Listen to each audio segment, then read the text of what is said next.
Salut les joueurs et bienvenue à ce nouvel épisode de Top Ludique. Aujourd'hui, on va découvrir ensemble les jeux de dés, ce qui exclut le jeu Uno. J'ai vu souvent du monde jouer, il n'y en a jamais qui a pris un dé pour jouer à ça.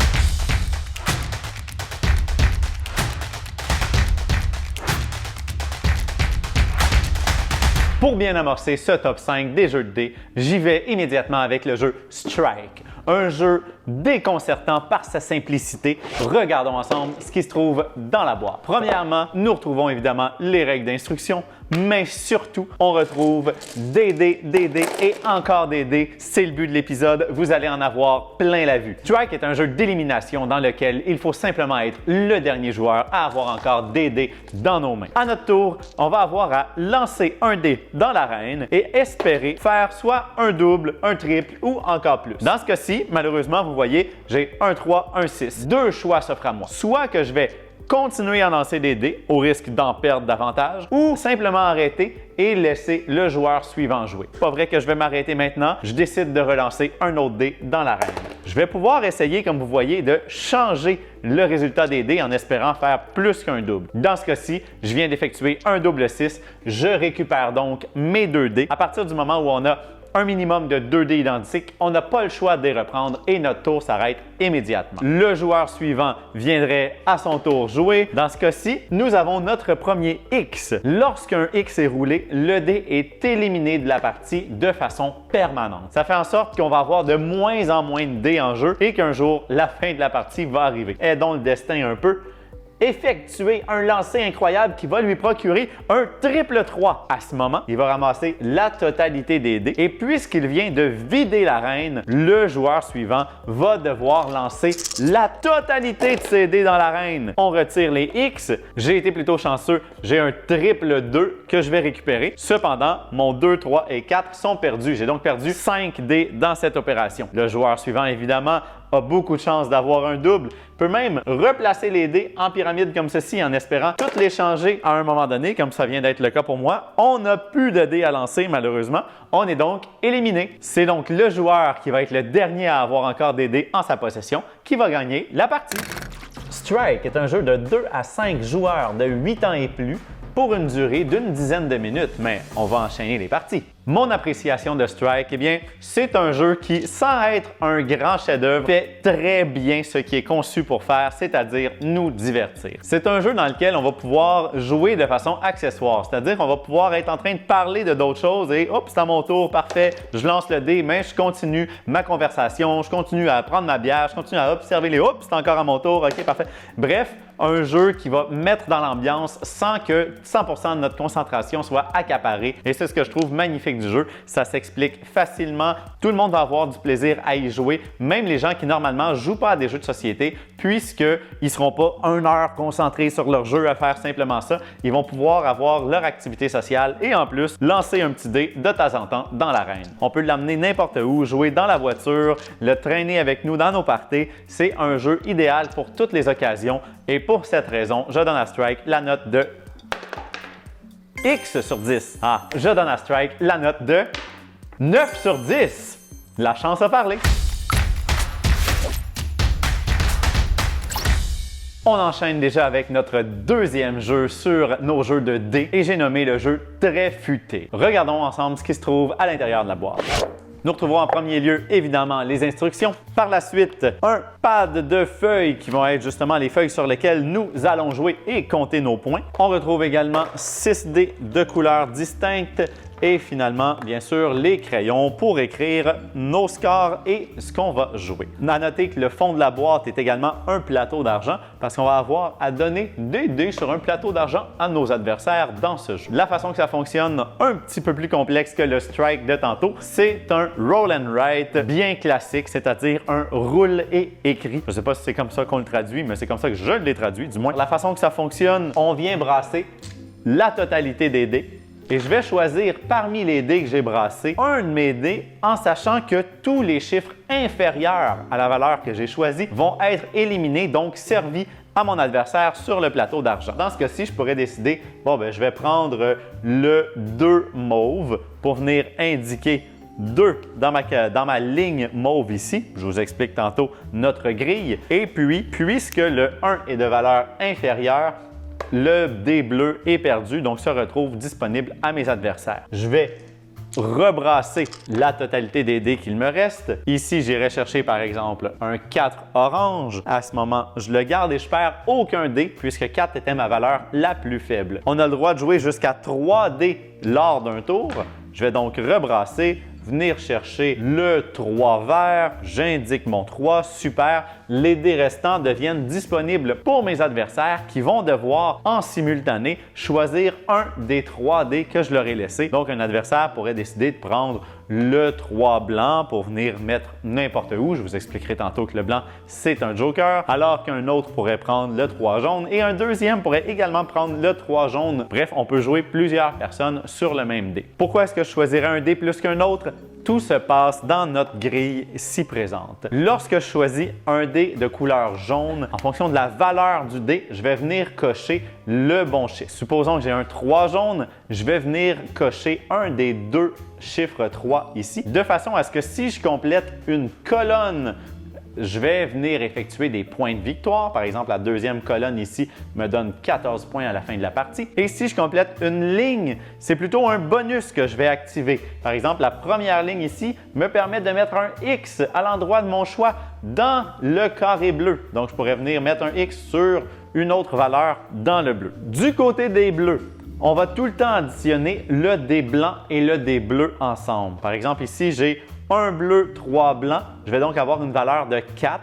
Alors, c'est la valeur 4 que je vais devoir venir faire un X dessus afin, une fois de plus, d'effectuer des lignes et des colonnes. Et les lignes et les colonnes vont me donner des bonus. Donc, si je fais la deuxième colonne ici, ça me donne un X vert. Je vais donc immédiatement pouvoir venir cocher un X où je suis rendu dans le vert. La combinaison de tous ces points va faire en sorte que je suis gagnant ou non. Vous vous demandez c'est quoi la tête de renard ici? Très bonne question. On peut obtenir jusqu'à 5 renards dans nos bonus. Donc si j'effectue la ligne ici en bas dans le jaune, la ligne dans le bleu, si je me rends jusque-là avec les verts, les oranges, les mauves, bref, j'obtiens des renards. Et à la fin de la partie, mes points dans les renards vont être mon nombre de renards fois le score le plus faible que j'ai fait dans les autres catégories. Alors, c'est important de monter chacune des catégories de façon plus ou moins égale. Ça ne me sert à rien d'avoir 110 points dans les mauves si j'en ai juste 10 dans les jaunes, puisque mon multiplicateur va être de 10. Vous comprenez le principe? Très futé est donc un jeu de combinaison dans lequel je vais essayer d'optimiser ma grille en mettant les bons chiffres aux bons endroits pour effectuer le plus haut score possible. C'est un jeu qui va plaire autant aux personnes qui ne connaissent pas tant les jeux de société, puisque brasser des dés, venir faire des X ou écrire des chiffres, c'est plutôt simple, mais ça va plaire également aux joueurs plus aguerris parce qu'on va essayer de trouver la façon la plus optimale d'exploiter la grille, les bonnes combinaisons à aller chercher, à quel moment rerouler ou jouer une deuxième fois sur un dé. On va vraiment se forcer pour essayer d'extraire le plus gros score possible. C'est d'ailleurs un jeu qui peut jouer en solo également, donc on peut simplement, dans un nombre X de coups, essayer de faire le plus gros score et se battre personnellement. Très futé, un jeu de 1 à 4 joueurs de 8 ans et plus d'une durée d'environ 30 minutes. En résumé, Très futé, un très bon jeu pour les gens qui adorent jouer au Yum et qui veulent passer à l'étape supérieure. Il y a une grande partie de chance, on s'entend comme tous les jeux de dés, mais dans ce cas-ci, on a réussi quand même à aller chercher un côté stratégique à ce jeu de chance. À noter également que Très futé se décline dans plusieurs versions, vraiment Très futé et Très futé à la puissance 3, mais dans la dernière semaine, ils ont sorti aussi un Très futé Forever, un Très futé Kids. C'est une franchise vraiment très populaire et on s'attend à ce qu'il y ait de multiples boîtes qui sortent dans les prochaines années puisque les gens adorent y jouer et vont tout le temps racheter le nouveau pour découvrir les nouvelles grilles et les nouvelles façons de jouer. C'est un jeu que j'affectionne particulièrement et c'est pour cette raison que je donne à l'ensemble des Très futés la note de 9 sur 10. On continue dans notre top jeu de dés et laissez-moi maintenant vous parler de King of New York. Regardons ce qui se trouve dans cette boîte. Une plaquette de jeu représentant la ville de New York avec ses différents quartiers, donc Manhattan, le Bronx. Nous allons avoir des monstres qui vont venir envahir la ville de New York. Donc chacun des monstres va avoir une carte comme ceci sur laquelle on va pouvoir venir y mettre nos points de victoire ainsi que notre vie. Et chacun de ces monstres va également avoir avec un socle son effigie pour savoir dans quel quartier il se trouve dans New York. On va commencer par se choisir bien sûr un monstre, prendre la carte appropriée afin de pouvoir jouer à ce jeu. On va avoir des bâtiments. Les bâtiments, on va en retrouver 9 dans chacun des quartiers de la ville. On a également des dés. Il ne serait pas dans un top jeu de dés s'il n'y avait pas des dés à l'intérieur. Et finalement, nous allons retrouver des cartes d'action que l'on va pouvoir acheter avec des cubes d'énergie. Comment ça se joue? On regarde ça ensemble.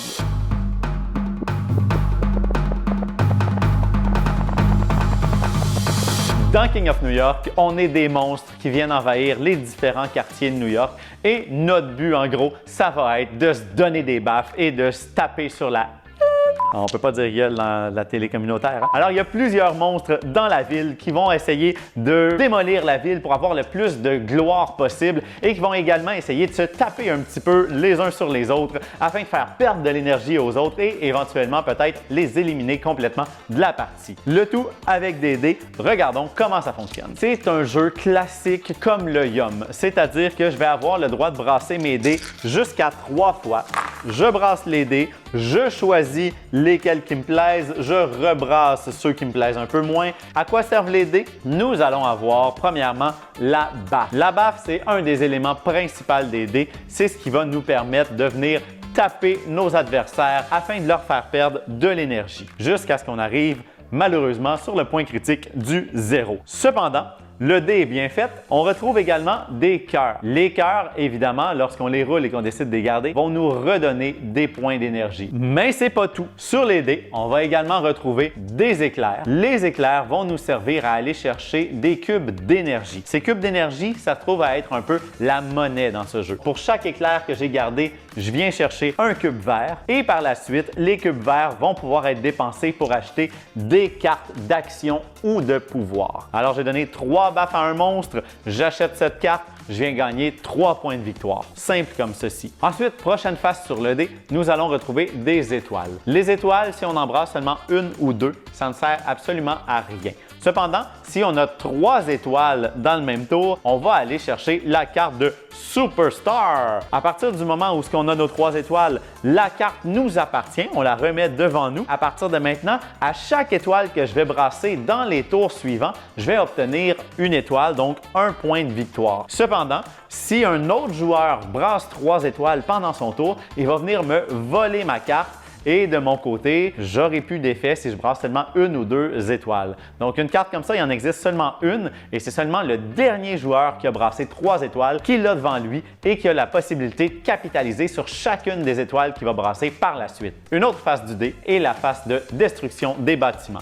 Vous voyez, il y a 9 bâtiments pour chacun des quartiers de New York. Grâce à ces faces, vous allez pouvoir détruire ces bâtiments. Les bâtiments sont plus ou moins faciles à détruire. On peut avoir besoin de 1, 2 ou 3 dés pour détruire un bâtiment donné et la récompense va être conséquente. Par exemple ici, pour ce bâtiment, j'ai besoin de seulement 1 dé pour le détruire et il va me donner 1 point de victoire comme récompense. Alors que celui-ci juste à côté, on a besoin de 2 faces de dés de destruction de bâtiment pour le détruire, mais il me donne 2 points de victoire. À noter que les bâtiments ne donnent pas tout le temps des points de victoire. Parfois, ça peut aussi être des cubes d'énergie ou simplement de la vie. Lorsqu'un bâtiment est détruit, on va venir retourner celui-ci puisque détruire des bâtiments dans New York, ça l'attire les foudres de l'armée. Maintenant, ça se trouve à être un Jeep qui coûte 2 à détruire et qui va rapporter 1 cœur si on réussit à détruire celui-ci. Au fur et à mesure qu'on va détruire des bâtiments, l'armée va être de plus en plus présente dans ce quartier et ça peut devenir dangereux pour nous. Ce qui nous amène à la dernière face, les têtes de mort. Les têtes de mort vont provoquer l'attaque de l'armée. Donc, si je brasse une tête de mort,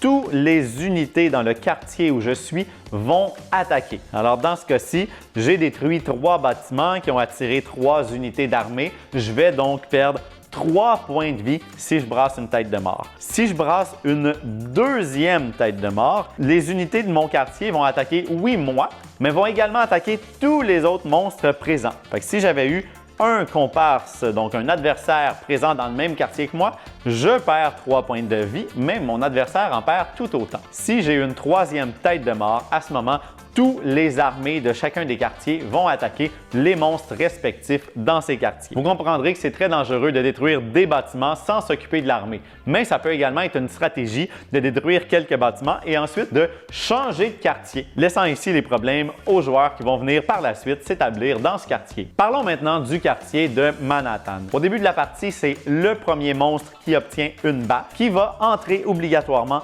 dans Manhattan. Manhattan, à première vue, c'est bénéfique. Lorsqu'on entre dans ce quartier, ça nous donne une étoile, donc un point de victoire. Cependant, le côté un peu plus négatif dans Manhattan, c'est qu'on n'a pas le droit de se guérir lorsqu'on y est. Alors les cœurs vont servir à rien. Lorsqu'un monstre est à l'extérieur de Manhattan et qui obtient une baffe, il va automatiquement attaquer la personne dans Manhattan. Alors en ce moment, j'aurais deux monstres dans les quartiers avoisinants qui, à chaque fois qu'ils ont une baffe, vont taper le monstre dans Manhattan qui ne peut pas se guérir, rappelons-le. Lorsqu'on est dans Manhattan et qu'on a une baffe, on va taper tous les monstres à l'extérieur de Manhattan. Donc on peut au moins se défendre, mais les monstres à l'extérieur, eux, vont pouvoir se guérir contrairement à nous. À chaque tour qu'on réussit à survivre dans Manhattan, on vient monter d'un étage et ça vient nous donner des bonus additionnels. Vous comprendrez que c'est une façon très payante d'arriver à notre objectif qui est d'obtenir 20 points de victoire sur notre grille de monstres. Cependant, c'est très dangereux parce que c'est possible également qu'on arrive à 0 point de vie, qui n'est pas souhaitable puisqu'on est immédiatement éliminé dans un tel cas. Et si on décide de quitter Manhattan,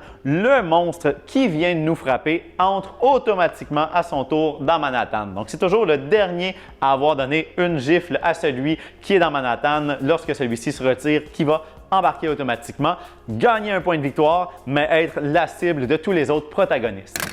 King of New York est un jeu de 2 à 6 monstres de 10 ans et plus d'une durée de 40 minutes environ. King of New York a réussi à amener la mécanique du Yum à un niveau vraiment agréable pour toute la famille. On se croit vraiment être un monstre dans New York en train de démolir les différentes bâtisses et tapasser les autres monstres autour de nous. Les enfants vont adorer ce jeu. À noter également que j'ai choisi la version King of New York, mais il existe aussi la version King of Tokyo, qui est une version beaucoup plus simple du jeu. Ça va plus être un jeu dans lequel on va vouloir accumuler des chiffres pareil, tout en se donnant des baffes. Même moi, personnellement, je préfère de loin la version King of New York que je trouve un tantinet plus stratégique et beaucoup plus intéressante à jouer. Je lui donne la note de 8.5 sur 10. On enchaîne immédiatement avec notre quatrième jeu de cette thématique D, avec le jeu Las Vegas. Voyons voir immédiatement ce qui se cache sous cette boîte. Nous avons une panoplie de dés. On va également avoir différentes cartes comme ceci qui vont représenter les casinos de la ville. On en a 6 au total. Et finalement, nous allons avoir de l'argent, donc les prix pour lesquels on voudrait aller à un casino plus qu'un autre. Regardons ensemble comment ça se joue. Premièrement, chaque joueur va se prendre une couleur de dés, sachant qu'on a 8 dés par couleur. On va par la suite déterminer des valeurs à chacun des casinos présents. Pour ce faire, je vais venir virer de l'argent jusqu'à ce que j'obtienne un minimum de 50 000 $ en prix pour chacun des casinos. Donc dans ce cas-ci, j'ai un 80 000, je passe donc immédiatement au prochain casino. 70 000, c'est bon. 20 000, je vais venir y mettre une deuxième carte. 70 000, donc j'arrive à 90, c'est bon également. Ensuite, 90 000 et un 40 plus un 20. On est correct. On a donc les différents prix qui vont être offerts pour chacun des emplacements. Pour venir gagner un prix, il suffit d'être majoritaire sur l'emplacement de ce casino. Je vais venir prendre la totalité de mes dés, les brasser et je divise mes valeurs. Donc, en ce moment, j'ai 1, 2, 1, 1, 2, 6, 1, 3, 1, 4. Donc, je vais venir choisir une des valeurs que je vais mettre entièrement sur un casino. Donc, je pourrais mettre mes 3 dés de valeur 4, je pourrais mettre mon dé de valeur 2, etc. Et puis, l'emplacement du dé que je vais choisir est représenté directement sur le casino. Donc ici, je mets mes dés de valeur 1, mes dés de valeur 2, 3, 4. Pourrait me dire 3 dés de valeur 4, c'est super bon. Oh, mais attention, ici, le prix le plus élevé que je pourrais gagner, c'est 30 000. Donc, je suis peut-être mieux, au contraire, de venir y mettre simplement un dé de valeur 1 afin d'espérer gagner le 80 000. Mon adversaire, de son côté, va également brasser la totalité de ses dés, choisir de mettre tous ces 5, parce que je vous rappelle qu'on ne peut pas diviser une valeur, il faut les mettre. Donc, mes 5 sur le 90 000, donc sur le casino numéro 5. Lorsque ça revient à moi, je ne peux pas décider de réutiliser une valeur que j'avais brassée précédemment. Je vais les rebrasser au complet. Dans ce cas-ci, je pourrais dire, bon, ben, je vais aller me battre contre le 5 ici, sachant qu'il y en a 3 et que j'en ai seulement un. C'est un peu David contre Goliath, mais je m'essaie quand même. J'accélère le tout, je vous montre une fin de manche de quoi ça a l'air.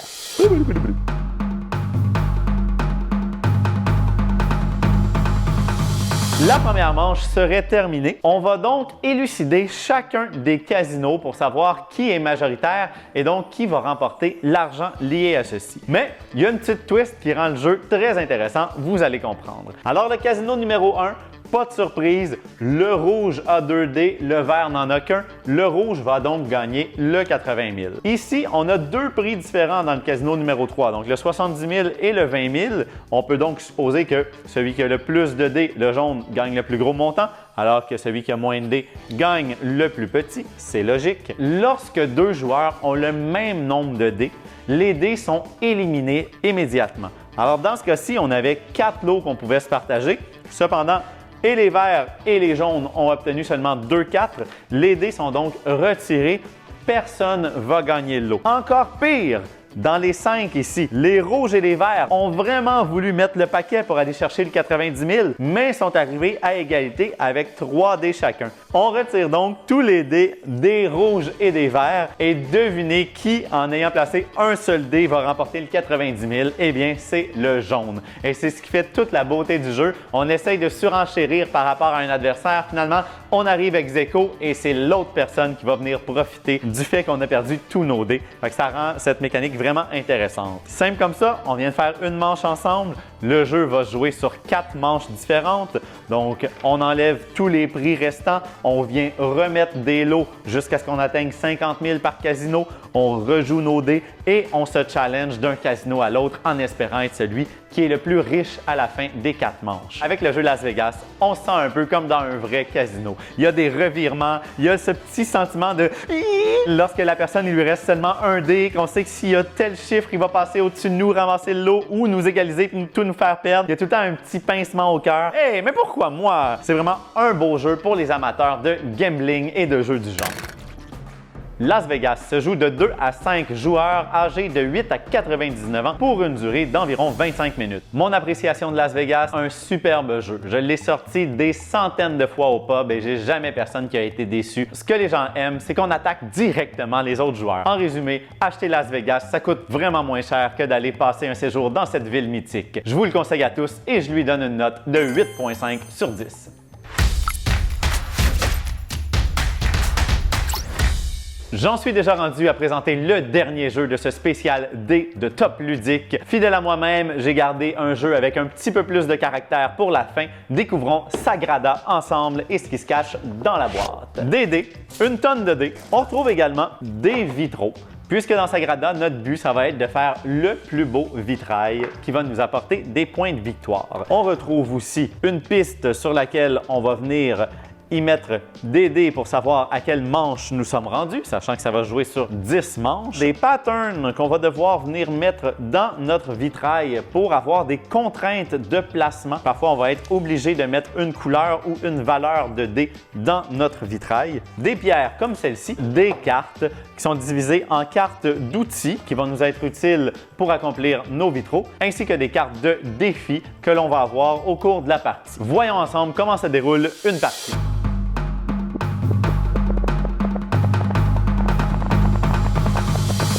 La première chose qu'on veut faire dans Sagrada, c'est choisir une de ces cartes qui va être une carte de contrainte afin de savoir le style de vitrail qu'on va vouloir faire. On a tout le temps le choix entre deux cartes qu'on va venir glisser dans notre cathédrale. Les cartes sont recto-verso et ont différents niveaux de difficulté. Donc, on peut voir ici avec les points blancs que plus une carte a des contraintes, plus elle va donner de points blancs. Ça va varier de 2 à 6 points de mémoire sur les cartes. Je pourrais donc choisir celle-ci, par exemple, venir la glisser dans ma cathédrale. Puisque c'était une carte avec 4 points blancs, je vais venir me chercher 4 pierres comme ceci que je vais mettre sur ma cathédrale. Je peux voir que mon adversaire, lui, a choisi une carte avec 5 pierres, donc sa carte devrait être plus difficile que la mienne à effectuer. Ma carte va avoir plus d'espace blanc dans lequel je vais pouvoir venir y mettre n'importe quel dé, alors que de son côté, il va avoir plus de contraintes de placement. On va donc, au début du tour, venir piger de façon aléatoire 5 dés. Le premier joueur va en choisir un qui va placer immédiatement. Le deuxième joueur en prend 2. Le premier joueur reprend un dé et le dernier dé va venir sur la traque ici qui nous indique à quelle manche nous sommes rendus. Lorsqu'on vient placer un dé sur notre cathédrale, on doit tout le temps se fier à nos contraintes. C'est-à-dire que sur un vitrail, je peux avoir des espaces qui m'obligent à mettre une valeur. Donc dans ce cas-ci, je suis obligé de mettre un 6, obligé de mettre un 5 et je peux avoir des espaces qui m'obligent à mettre une couleur. Donc je pourrais par exemple au départ prendre mon 6 mauve et venir le mettre sur le 6 ici. Une fois que c'est fait, les prochains dés que je vais venir mettre sur mon vitrail doivent tout le temps venir toucher à un de mes dés existants. Alors ici, le 4, je devrais venir le mettre soit ici, mais je ne peux pas parce qu'il y a une contrainte de jaune obligatoire. Ici, même principe, rouge obligatoire. Alors, je pourrais seulement venir le placer au-dessus du mauve puisque c'est une contrainte de mettre un 4 de façon obligatoire. De cette façon-là, je pourrais venir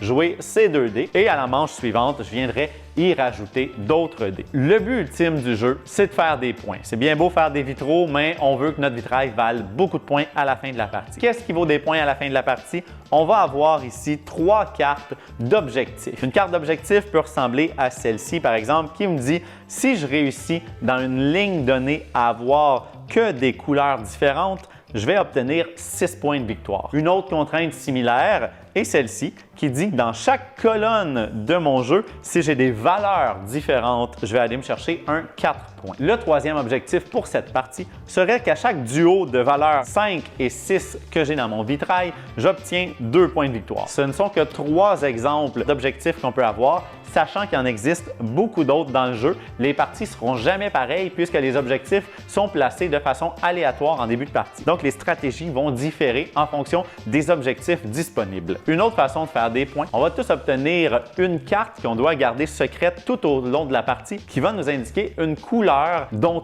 toute la somme des dés de cette couleur vont valoir des points. Dans mon cas, j'aurais la mauve. Alors, je peux supposer qu'ici, avec mon dé 6 de couleur mauve, je fais un 6 points de victoire. Et pour chacun des dés mauves supplémentaires que je vais venir rajouter, je vais calculer la valeur des dés et je vais obtenir cette valeur en points de victoire directement à la fin de la partie. S'il me reste des pierres non utilisées, je vais venir faire un point de victoire par pierre que je n'aurai pas utilisé dans la partie. D'ailleurs, les pierres, à quoi servent-elles? Ça va être pour activer des outils qui vont nous aider tout au long de la partie. Tout comme les objectifs, les outils, on en met 3 de façon aléatoire, donc on n'a jamais les mêmes outils d'une partie à l'autre. Un exemple d'outil pourrait être, par exemple, celle-ci, qui me permet, après le choix de mon dé, de venir l'échanger contre n'importe quel dé sur la piste ici des manches. Donc, je pourrais dire, je veux pas ce dé-là finalement, je veux celui-ci, je le joue. Ça va me coûter une pierre pour venir l'utiliser parce que je suis le premier à l'utiliser. Et si d'autres personnes veulent utiliser ou moi-même veulent réutiliser le même outil, ça va coûter 2 pierres pour chaque autre utilisation de cet outil. Et c'est de cette façon qu'on va pouvoir gaspiller des pierres ou en préserver si on veut qu'il se transforme en point de victoire à la fin de la partie. Sagrada est un jeu de 1 à 4 joueurs de 10 ans et plus d'une durée d'environ 40 minutes. En résumé, Sagrada est un jeu de stratégie légère que j'affectionne particulièrement. C'est une stratégie simple, mais qui se renouvelle de partie en partie puisqu'on n'a jamais les mêmes objectifs ni les mêmes outils pour atteindre nos objectifs. Donc, la rejouabilité est quand même très bonne. Le plaisir d'y jouer est vraiment présent et pour ces raisons, je donne à Sagrada l'excellente note de 8,5 sur 10.